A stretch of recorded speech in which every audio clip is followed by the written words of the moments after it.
Call to order this regular session of the City Council of Atascadero, and I will ask Councilmember Funk to lead us in a pledge to the flag. Please rise as you're able.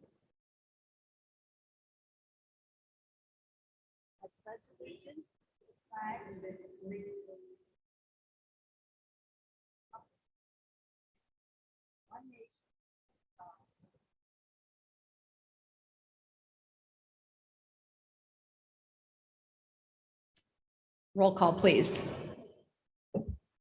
Councilmember Warbo, Here. Councilmember Daris, Here. Councilmember Funk, Here. Mayor Pro Tem Newsom, Here. Mayor Moreno, Here. all present. Thank you. Well, if you are, those of you who are here in person, welcome. If you are on the webinar, you're watching online, streaming, one of the many ways that you can watch our meeting, welcome you tonight.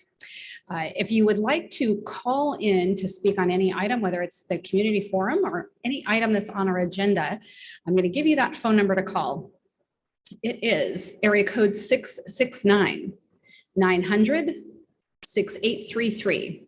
I'll say that one more time. It's 669-900-6833. And then there is a meeting ID, and that meeting ID is 889-2347-9018.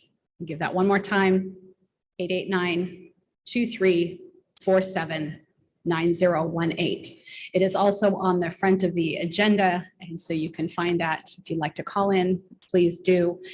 You can let us know when you do call in what item you are wishing to speak on. Can I get a motion to approve the agenda? I'll move approval of the agenda. I'll second. We have a motion by Councilmember Borbo, a second by Mayor Pro Tem Newsom, and we will waive the reading in full of all ordinances appearing on this agenda, and the titles of the ordinances will be read aloud by the city clerk at the first reading after the motion and before the city council votes. Roll call, please. Councilmember Warbo, Yes. Councilmember Daris, Yes. Councilmember Funk, Yes. Mayor Pro Tem Newsom, Yes. Mayor Moreno, Yes, ma'am. motion passes. Thank you. We do have one presentation this evening. This is a proclamation proclaiming May as National Foster Care Awareness Month. And we have, is it Michaela? Michaela, all right. Michaela Anderson and Rosario Depew will be receiving this. And I'm going to ask Councilmember Funk to read the proclamation, and then we'll invite you up. Thank you, Madam Mayor. A proclamation declaring May 2022 is National Foster Care Awareness Month. Whereas National Foster Care Awareness Month is celebrated nationally to raise awareness about foster care and to encourage more community involvement as resource families, volunteers, mentors, and employers. And whereas there are more than 430,000 children in the United States, more than 60,000 children in California, and over 350 children, youth, and teenagers in the county of San Luis Obispo currently in the foster care system. And whereas to help these children have a healthy, loving, and stable home environment where they can thrive and feel connected to a community that cares for them, and to support the resource families that provide these critical homes, the City of Atascadero is hereby acknowledging National Foster Care Month to help raise awareness about the need for more resource family homes for local children. And whereas this effort, along with similar celebrations in all 50 states and the District of Columbia, will help children to have the chance to live with healthy, loving, and stable resource families when they cannot live with their birth families, and will encourage other dedicated individuals to make a powerful difference in the lives of a child. Now, therefore, on behalf of the City Council of the City of Atascadero, I do hereby proclaim that May 2022 is National Foster Care Awareness Month and urge Atascadero citizens to join in the national effort to raise awareness about the importance of foster care and resource family care. Heather Moreno, Mayor, City of Atascadero, California. Thank you, Councilmember Funk. And I'd like to invite Michaela and Rosario up. I'd love to hear a few words from you.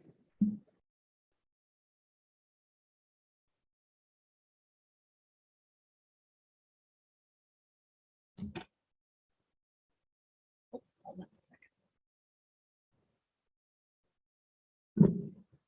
Good afternoon. I'm Rosario Depew, Child Welfare Services. If you could get a little closer to the mic. So there we go. Fabulous.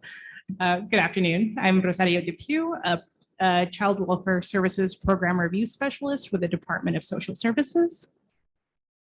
Hello, my name is Michaela Anderson, and I'm a Child Welfare Services Program Review Specialist as well. We would like to begin by thanking the Atascadero City Council for presenting the Department of Social Services with this proclamation. During the month of May, we are incredibly proud to honor all of our counties, foster and adoptive families, as well as all the county staff and community partners that support these families. Foster care is an integral part of the continuum of care for children in need.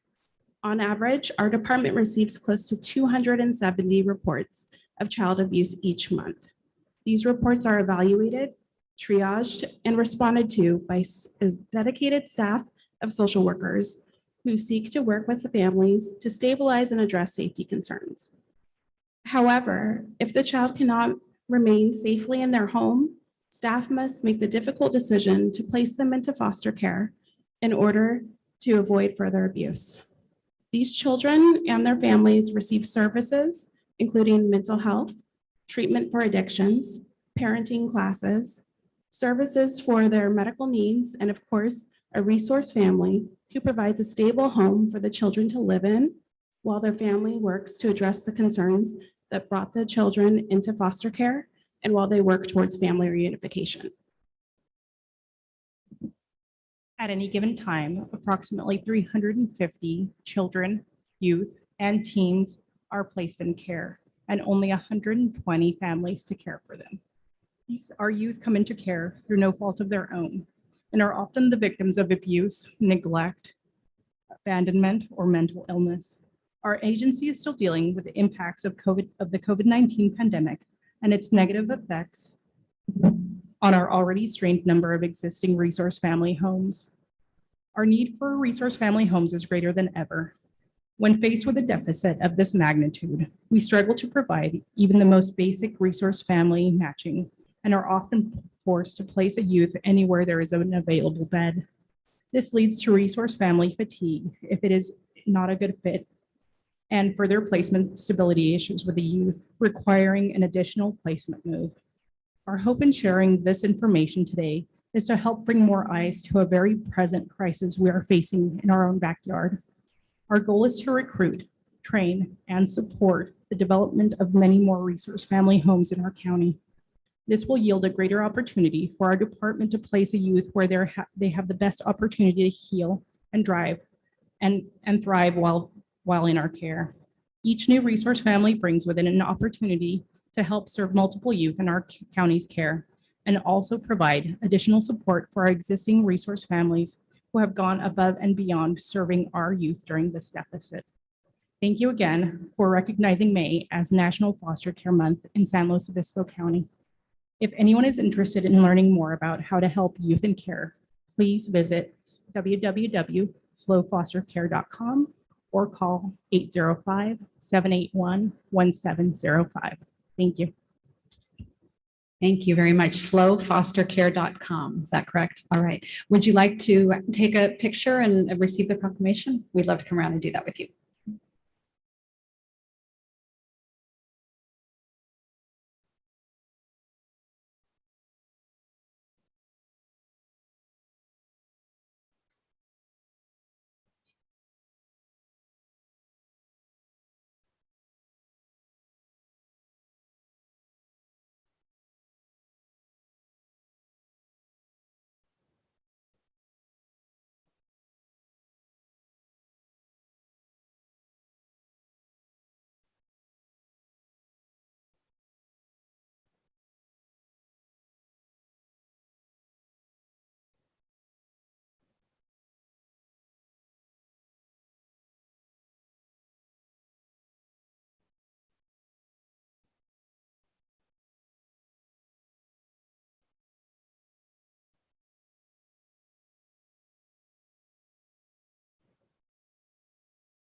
We are on to our consent calendar, and items on the consent calendar are considered to be routine and non-controversial by city staff and can be just voted in one motion unless there is a member of the council wishing to pull an item or a member of the public. So I will look to my colleagues on screen. Am I seeing anyone wishing to pull an item? Seeing none, I will look to the public. Is there anyone here wishing to pull an item? I see nobody on the webinar. You could raise your hand. If you're on the phone, *9. No, do we have the phone tonight, Luke? No one on the phone? Okay. Seeing no one, I will ask for a motion. I'll move approval of the consent calendar. I'll second. We have a motion by Councilmember Borbo, a second by Councilmember Daris. Roll call, please. Councilmember Borbo, Yes. Councilmember Daris, Yes. Councilmember Funk, Yes. Mayor Pro Tem Newsom, Yes. Mayor Moreno. Yes, ma'am. Motion passes. Thank you. Next, we are on to updates from the city manager. Ms. Rickard. Thank you, Mayor and council members. The first thing I want to talk about tonight are a couple of new or relocated restaurants here in town. First of all, Mountain Mike's Pizza is now open. So I know we've all seen the signs right there next to Holiday Inn Express. They are located at 9006 West Front Road. And welcome. They'd love to have a lot of our business, and I hear they make amazing pizza, so please check them out. And then we have Garcia Mexican's Restaurant, which has always been a favorite here in town. They have moved, and they are now open at their new location at 9900 El Camino Real, next to Chalk Mountain Deli. I heard they had an amazing Cinco de Mayo opening, and we were all talking about their wonderful food there. So from all of the reviews we've heard, it's been great. Everybody loves the new location. So please give both Garcia and Mountain Mike's a try. Also would like to talk about Earthshine. We'll have you advance the slide. There we go. So on April 30th, Earthshine partnered with ABC Church in the city for another very successful Atascadero Community Cleanup Day. As you remember, they were also here in February, removed literally tons of trash from the creek. They were back at it on April 30th. We're very grateful to both Earthshine and ABC Church, and of course, all of the wonderful volunteers who turned out again to help keep our community beautiful. Pizza and refreshments were provided for the volunteers by our own council member Borbo. Thank you, Charles. Appreciate that. I know it makes a big difference.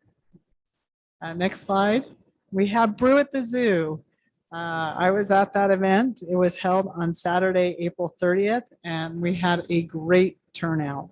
Over 735 people came out to enjoy the event, and over $25,000 was raised, with all proceeds benefiting the zoo's conservation and education programs. Guests enjoyed live music from two great bands, both Garden Party and the Vibe Setters. We had over 20 craft breweries, wineries, cideries, a variety of food trucks, games, and contests by Medina Light Show and Design. And of course, all of the animals were out and about, except those that go to bed a little bit early, but they were, most of them were very interested in seeing all these people. It was a wonderful night, beautiful evening. I was at the gate as people were leaving. Everybody told me what an amazing event it was, and they'd be back next year. So if you missed it, it will be back next year. Next slide. Another great event, Fire and Emergency Services Open House. We had a terrific community turnout for the fire department's open house, which was held this past Saturday at Fire Station Number 1. It was an amazing celebration. Mayor Moreno gave a short introductory speech. There was a flag ceremony and a pledge of allegiance by the Boy Scouts, and a ceremonial flyover provided by the Australia Warbirds Museum. All of our city council members were there to support and enjoy the event, as was State Senator John Laird, who presented the department with a state resolution recognizing their 100 years of service to the community. A representative from Assembly Cunningham's office was also on hand. And most important, there were a lot of great fire safety demonstrations. The police K9 unit was there. A lot of very interesting demos. All of our council members participated in the demos. We appreciate your help. It was a fun event. I heard great reviews from that. A lot of people said, hey, I thought I'd just stop by for 5 minutes, but got engrossed and stayed the whole afternoon. So good job to the fire department and to all who came out. We had another wonderful event. Every Mother's Day, we have something called Cookie Adventure at the zoo. So the Charles Paddock Zoo is the place to be on Mother's Day to enjoy a delicious treat as part of the 11th annual Cookie Adventure. Sunday's guests came to enjoy the animals and were able to sample a delicious variety of cookies, including macadamia, peanut butter, and M&M. So thank you to the Sun and Bun Bakery for being part of the event this year. It's a wonderful, very relaxed event. Take your kids out to the zoo in the wonderful sunshine, enjoy some cookies, and a nice day. Next, upcoming events. We have the citywide yard sale. The Joy Playground 5th Annual Citywide Yard Sale will be held this coming Saturday, May 14th, from 8 a.m. to 2 p.m. This year's event will feature over 120 yard sales. So this is truly a bargain hunter's dream here. I know that I have a nephew that goes yarding all the time. Didn't know it was a thing, yarding, going to yard sales. So the digital map of the yard sale locations is available at atascaderoyardsale.com. And the map will also be in the Atascadero News starting Thursday. So the website again is atascaderoyardsale.com. Come out. A lot of the participants in the yard sale do donate a portion or all of their proceeds to the Parents for Joy. This is an important fundraiser to keep our playground up to date. We have another event called Pedal to the Gardens. This is to celebrate Bike to Work Week, and we're inviting bicyclists of all ages to join us at the new city event we're calling Pedal to the Garden on Tuesday, May 17th from 7:30 a.m. to 9:30 a.m. The event will be held on the steps of City Hall across from the Sunken Gardens and will feature a light breakfast and refreshments to thank and recognize community members who bike to work. Atascadero has an active multimodal commuter community, and with the return to work for many employees, this is a great opportunity to try commuting on 2 wheels. We actually have a lot of city employees here that do commute on their bikes daily. And attendees at the event will also learn more about the approved El Camino Real Downtown Infrastructure Enhancement Project, and which will incorporate a number of new multimodal, which means pedestrian bikes, cars. So it'll have a bunch of features to increase transit access. And we have the Central Coast 5th Annual Lake Fest coming up. The Friends of the Lake and the Link Family Resource Center are teaming to present the 2 events in one. It is also Children's Day in the Park. The Lake Fest will be held on Saturday, May 21st from 10 a.m. to 4 p.m. at Atascadero Lake Park. There will be There will be a cardboard boat regatta and race, 2-for-1 zoo entry coupons, a fishing derby, plus live music by Bremen Town. Lots of fun kids activities, food, and a variety of vendors. It is also another wonderful day here, usually in the Atascadero. So have fun exploring all the different booths while learning about the many local resources that are available in our community for their children and their families. And for more information about our events, you can always go to www.visitatascadero.com. And with that, I'd be happy to answer any questions you may have. Kind of excited. I have family visiting, and I just realized it coincides with the Lake Fest. And the last time they were visiting, they're out of state, was also Lake Fest. So kind of fun. So I was just wondering about the picture. It's the cyclist. Councilmember Bourbon and I were wondering. We saw the 2 Ryans. We think it was Phil, and who was the 4th? I think it was Bruce St. John. Okay. Correct. Wonderful. All right. Love it. We had Bike to School Day that RTA puts on. And so I was at Santa Rosa Academy last week. And so I think they have about 20 kids. Of course, I didn't bike because I had to get over to RTA anyway, because they always put that on the same day that the meeting is. But the principal there, and so kids, biked over, and about 20 of them have participated. So very nice. All right, we are now on to our community forum. This is reserved for persons wishing to address the council on a matter that is under our jurisdiction, but not on the agenda this evening. Speakers are given 3 minutes, and we will have the timer up there for your, just so you can pace yourself.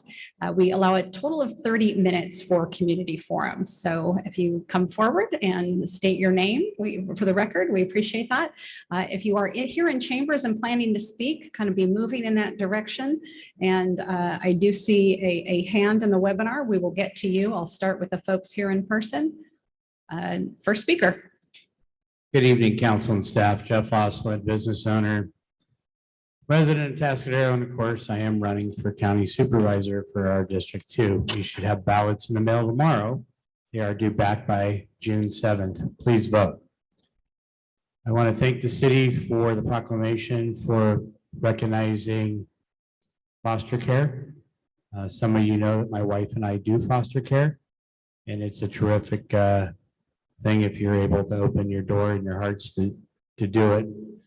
One of the children that we took in during the middle of the COVID pandemic, where nobody wanted a teenager, and that's what we did. So thank you very much. I do want to take a moment to say that we did have the last week the police memorial down in Pismo, which I attended. Somber event, because of course we did lose a San Luis officer last year that we all know because they worked for the city of Atascadero, and that was Luca Benedetti. And tonight they're having the candlelight visual in San Luis Obispo at Mission Plaza at 8:30 p.m. So just a moment of that. Thank you very much. Thank you. I see, let's see, I think I saw Maggie Payne in the webinar. Let me go back to that. Yes, Maggie Payne.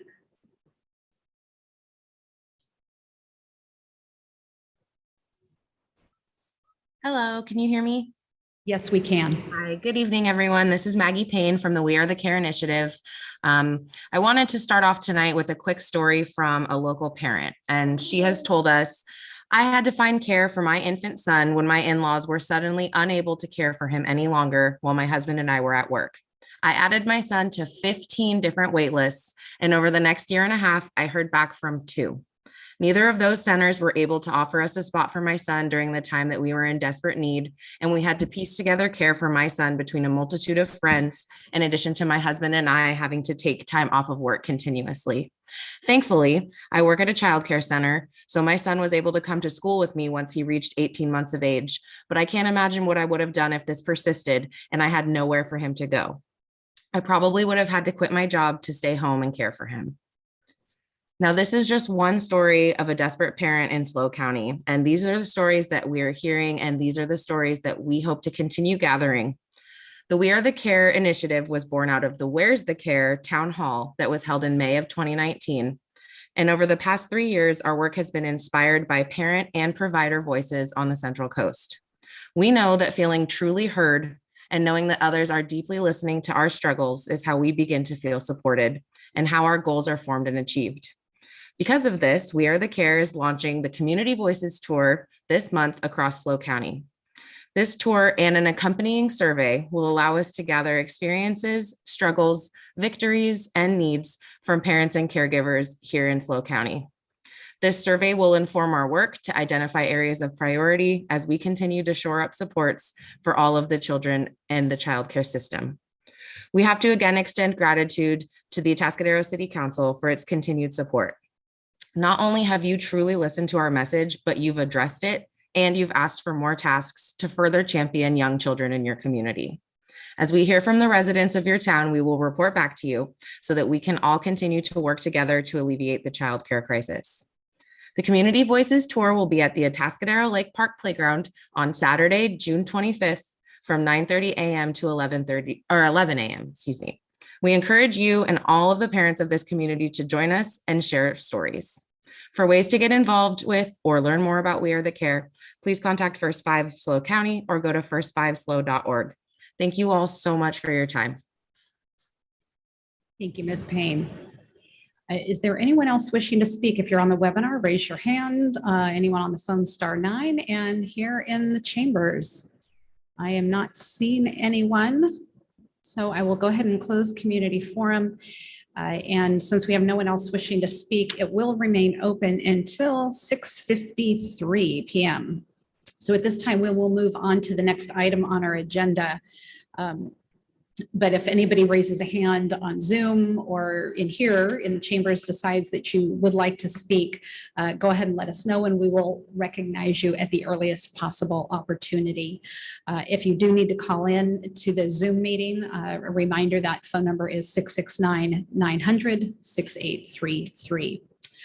All right, thanks to those who commented, and we are now on to our public hearing for weed abatement. And I want to start, this is for hearing of objections, and I'm going to start to see from my council members if there's any ex parte.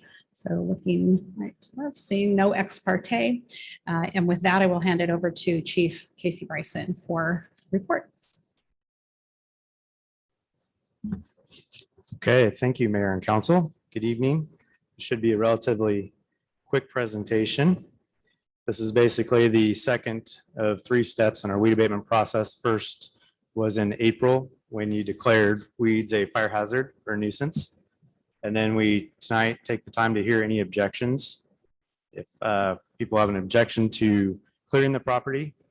And then third would be confirming the cost of the abatement process at the end, towards the end of summer. Give me just a sec here as we get our screen up and running.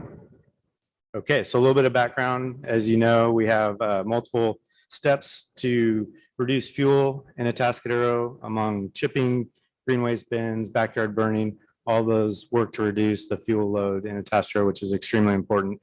However, weed abatement is by far the most important. It serves to create a mini fuel break between properties. It keeps the fire, if it were to start out of the ladder fuels like brush and trees, it can move on to homes.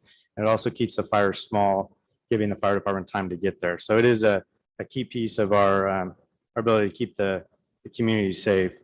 And it really is the epitome of Defend Atascadero. It's empowering our community to take care of their properties and defend their homes. So the process begins with an inspection, and we get a lot of questions on this inspection process. This is a law that we follow through the state where we do physically have to inspect all 11,000 parcels. We have to get a visual of those properties before they receive that first inspection notice. We mailed out 3,193 this year, which is up about 300 or so from last year. So with our late rains, there are some grass crop growing out there. Towards the end of the process, June 1st is that deadline to have weeds cut. And at that point, we will go out and re-inspect those 3,194 parcels. And at that point, if they are not cut, we'll go ahead and tag them and our contractor will begin the abatement process. And just another question we get a lot this time of year is, people call and they feel like that notice that they received is kind of like a citation, or they feel like they did their weed abatement, but they're receiving a bad boy letter because of it, even after doing their abatement. I just want to remind everybody that if you have used a mower or will use a mower or a weed eater on your property, you should receive a notice. So just because you mowed once, they need to be maintained at 4 inches all year round. So if you've used a mower once, they could go back, and by giving that notice, that gives us the ability to come back maybe after June 1st, later on in the summer, and go ahead and do that weed abatement enforcement. So it's not a punishment, it's not a citation, it's just a reminder to keep your weeds maintained at the right level. So with that, we would be hearing any objections to the proposed removal of vegetative growth. And that leads me to our recommendations. So here, any objections to propose removal of vegetative growth and or refuse, and allow or overrule any objections, and then authorize the fire chief to proceed and perform the work of abatement. That concludes the presentation. Be open to any questions. Thank you, Chief. And yes, this is an important thing we do every year to keep our community safe. I will look to my council members for any questions. Councilmember Daris. I just have one quick question for clarification. If a property was to get tagged for you to have then a contractor go out and do the weed abatement, but the owner realizes that now they're going to get charged for that and they rush out and do it, are they still going to be on the hook for any cost if they get it done before the appointment time for the contractor to come out? That's a great question. No, they wouldn't be charged anything. So we get that a lot. We'll tag, I think last year, 160 some odd parcels actually were tagged for abatement, and over 100 of them had it done before the contractor came to their property, and we're not going to cut it again. So as long as they get it done between that time, between June 1 and the contractor comes, there's no charge. Great, thank you. Thank you. I am seeing no other questions. I will go ahead and open up public comment on this item. If you're on the webinar, go ahead and raise your hand. And if you're in the audience here, go ahead and come to the podium. Thank you, Jeff Osland. Once again, one quick question for clarification, please. Casey, Chief Bryson, nice presentation. Don't we also send a letter out after June 1st, giving folks 10 days for the violation before we send a contractor out? I'm just not sure on that. Thanks. Thank you. Any other members of the public wishing to speak? Anyone on the phone? All right, we'll go ahead and close public comment, and I will bring that back to our chief. We do not mail out a second notice. So the first notice gives the date, June 1, we will go back to inspect and we'll mark properties. We're very clear on posting a door hanger. If there's no door, we'll post a flag where the property is in violation, and then they'll start being cut in order as the contractor gets there. So no second mailing. Thank you. So I will bring that back to council if there's any questions, comments, or a motion. I'd move staff's recommendation. I'll second. We have a motion by Councilmember Funk, a second by Mayor Pro Tem Newsom. Roll call, please. Councilmember Funk, Yes. Councilmember Borbo, Yes. Councilmember Daris, Yes. Mayor Pro Tem Newsom, Yes. Mayor Moreno. Yes, ma'am. Motion passes. Thank you.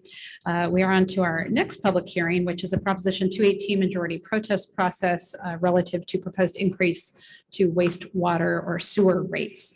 I will look to my colleagues to see if we have any ex parte. Seeing none, and myself, I will hand this over to our Public Works Analyst, Ryan Betts.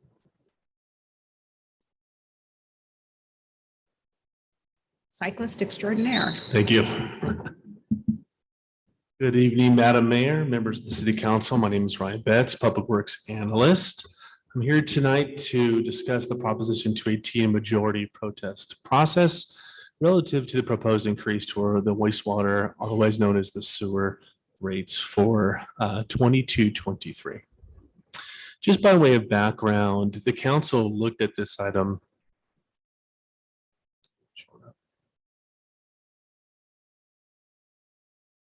We had a little technical difficulties. Let's pause for 1 second.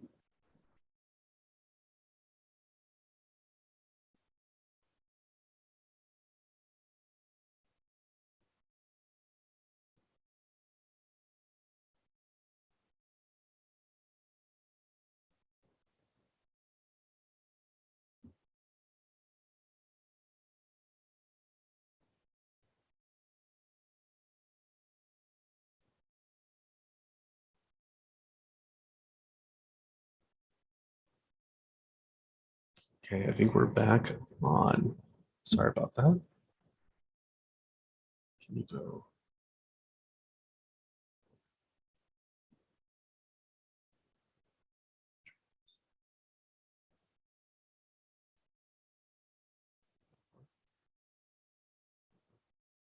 We're so close.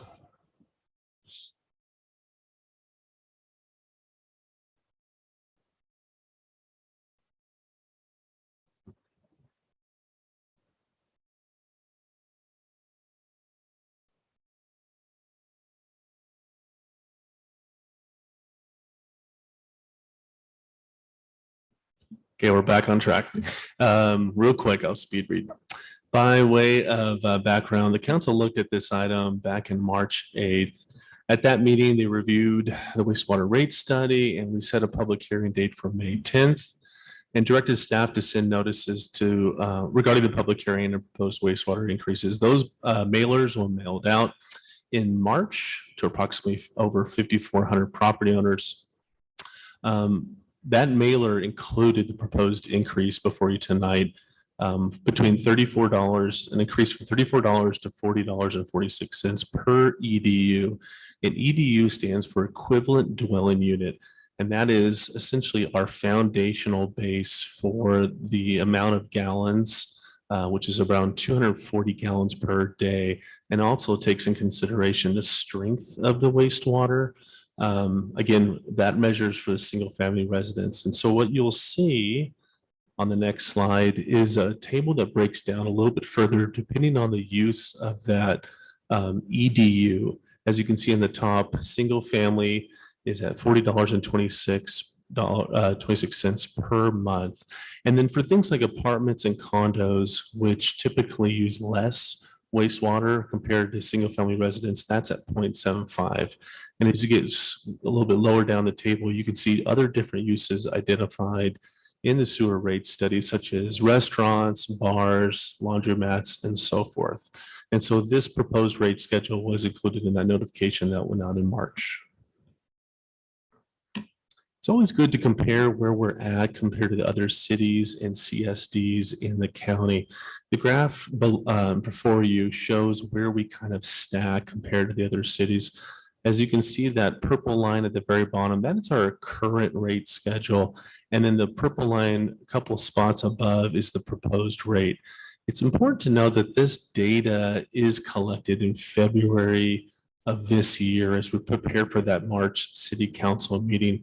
So staff does assume in many cases that cities like Grover Beach and other CSDs, for example, will be looking at their own sewer rate increases on an annual basis, similar to what is before you tonight. I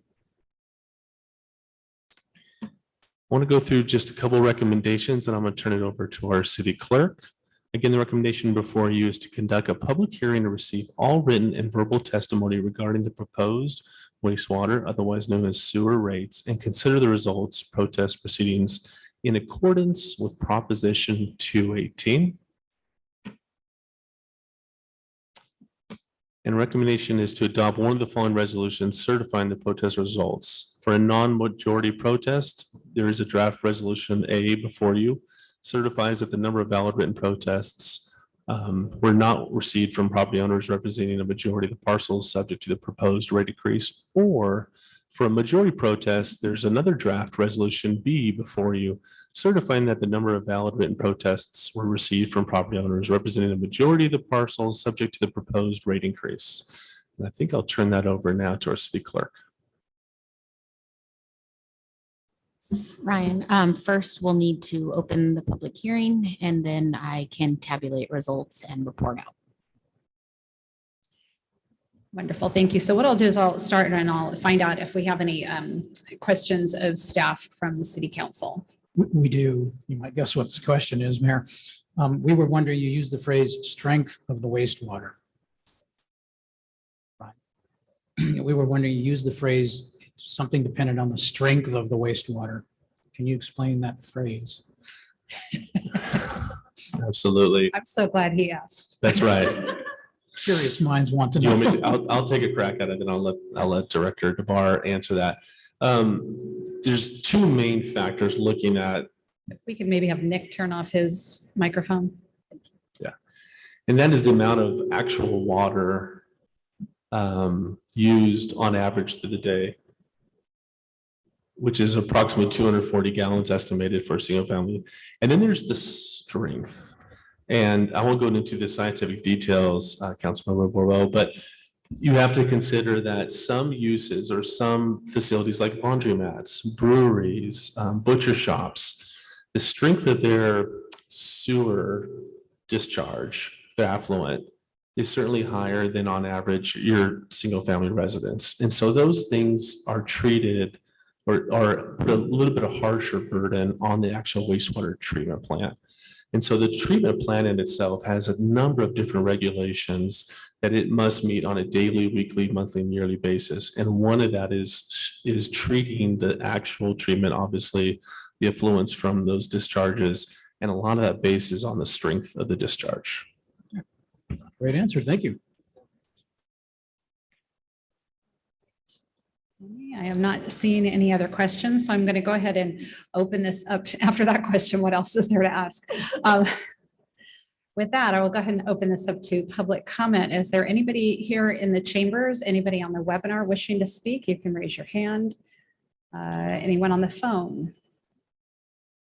I'm not seeing anyone in the webinar. I don't think we have anyone on the phone. No one here in the chambers. So I will go ahead and close public comment. And I will ask the city clerk if you've had enough time to tabulate the results. I have. We received one protest, and so there is the number of valid protests received is insufficient to constitute a majority protest. So no majority protest. Okay, thank you. So are there any council comments, or do we have a motion to approve recommendation to, let's see, 2A? Yeah, I will move that we adopt resolution A and resolution C. I'll second. We have a motion by Council Member Borbeau, a second by Council Member Funk. Roll call, please. Councilmember Borbeau, Yes. Councilmember Funk, Yes. Councilmember Daris, Yes. Mayor Pro Tem Newsom, Yes. Mayor Moreno. Yes, ma'am. Motion passes. Right. And then do we have a motion? Wait, did you put number 3 in there? Oh, you did. Okay, we're all together. I thought I heard you say that. And I was like, wait a minute, we have them separate here. All right, we're so efficient. Let's go. All right, thank you. We are on to our management report, the only one we have today, which is AB 481 military equipment policy. And I will turn this over to the chief.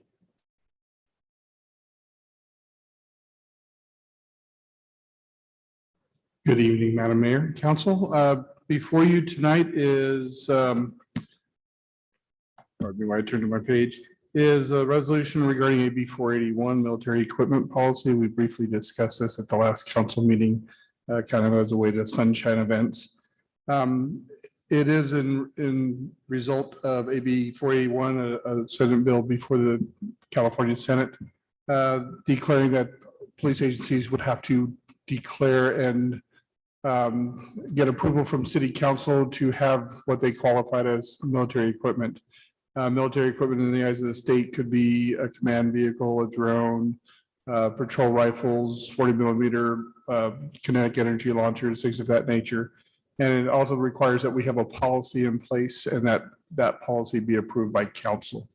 We discussed briefly that we don't have a lot of military equipment in Atascadero. We do maintain patrol rifles and we do maintain 40 millimeter kinetic energy launchers, which common term is called a beanbag round or a soft round, sponge round. And those are basically what we maintain at Atascadero Police Department.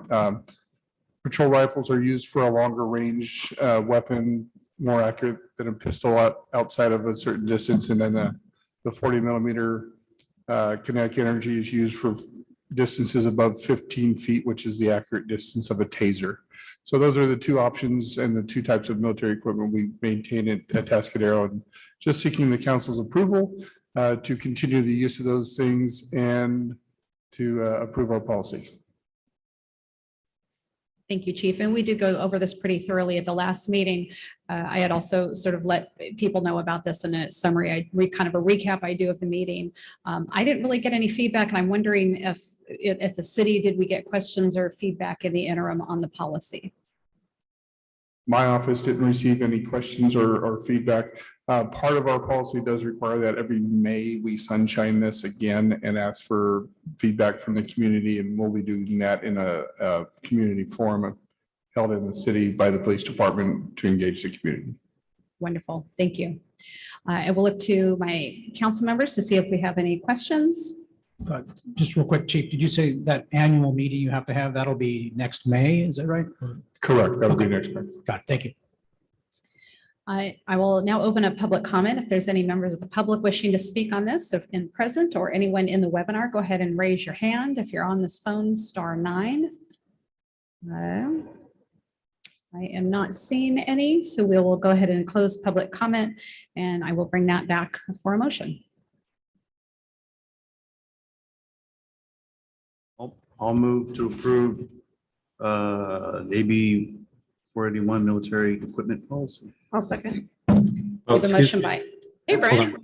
Yeah, hey, what the appropriate action here would be to request that council introduce for the first reading by title only the draft ordinance. So that would be the appropriate motion. Pardon me, read from the wrong part. Okay, so I'll move that the council introduce for first reading by title only a draft ordinance adopting military equipment policy in accordance with Assembly Bill 481. Thank you. I'll go ahead and second it again. Thank you. We've got a motion by Councilmember Daras and a second by Mayor Pro Tem Newsom, and the city clerk will now read the title of the ordinance. An ordinance of the City Council of the City of Atascadero, California, adopting a military equipment use policy in accordance with AB 481. Councilmember Daras, Yes. Councilmember Corvo, Yes. Councilmember Funk, Yes. Mayor Pro Tem Newsom, Yes. Mayor Moreno. Yes, ma'am. Motion passes. Thank you. All right, we'll now move on to council announcements and committee reports, and I will just kind of go down the row here. Nothing from, Yes, the IWMA, or Integrated Waste Management Authority, will have its full board meeting tomorrow. And there'll be several items of discussion, but a primary note would be that we will be interviewing our last candidate for executive director. We interviewed 3 candidates at a special meeting last Friday. And so then we will go into closed session later in the meeting to discuss and make a recommendation for hiring a new executive director. and go ahead. I have nothing to report. The Homeless Services Oversight Council will be meeting on May 18th. And that agenda is not out yet, but I'm sure we'll continue discussing things with regard to the strategic plan to address homelessness countywide. That steering committee is very active, and we're looking to wrap up all of the detailed level of the plan shortly so that we can get that out into public circulation very broadly for venues. I also was at the River Beach City Council last night, presenting similarly to what I did with this body at our last meeting. Thank you. Last time I reported that I had reach the following day, and I had that on my calendar, and comes time and turns out we did not have reach. It's this month. So you ever find like an hour and a half in your schedule where you're like, that's cool. That happened to me. Let's see, we have a citywide, countywide, sorry, mayor's, what is called City Selection Committee. There we go, which is all the mayors, and we did appoint the two individuals to the airport board, and it was just 2 that applied. One was already on and was asking to be reappointed, and another one who had some experience in that area and came well recommended by the retiring board member. So that was good. I had an RTA meeting. Just want to note to the public out there, RTA is very short of bus drivers, has been for some time, both full-time and part-time positions. So if there's anyone out there, anyone that you know that is, that would be in the realm of a career for you, please do look into that with the Regional Transit Authority. A couple of things just of note. We, of course, we probably reported this here before, but there's the potential of 2 of the 3 urbanized areas here in San Luis Obispo County being downgraded to rural, and Atascadero Paso would be one of those. There could be some possible benefits of different types of money that would be available, but in terms of transit funding, the overall pot of $6 billion goes down to about $700 million for rural areas. So we're not excited about that prospect, but it's looking more likely than not. And then the state legislature is looking to possibly do a fare free service, which would include our dial ride and others. There are some issues that transit agencies have brought up to the legislature, but what I'm understanding from RTA is that Sacramento is not really listening to what transit is saying. I guess we shouldn't be terribly surprised, but that is still yet to come to see what that might look like.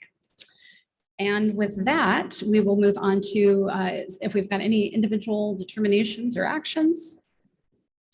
I am not seeing any. So the City Council will now recess to a closed session. And I will now ask if we have any, let's see, closed session. Are there? I will ask our city attorney. There he is. I'll ask our, we had you in person last time, so now it's like I'm turning to my left and you're not there. All right, on screen, our city attorney to let us know what the items are we'll be addressing. Yes, we have two closed session items tonight. One is a conference with real property negotiators. That's authorized by Government Code Section 54956.8. Real property is located at 5970 El Camino Real. The APN number is in the agenda. The agency negotiator is your city manager. The negotiating parties are listed in the agenda, and subject of negotiations are purchase price and terms of payment. The second closed session item is a conference with legal counsel, anticipated litigation, significant exposure to litigation pursuant to Government Code Section 54956.9 D2, one potential case, California Voting Rights Act. Thank you, Mr. Perrick. And community forum is now officially closed, by the way. I thought you'd appreciate that, Brian.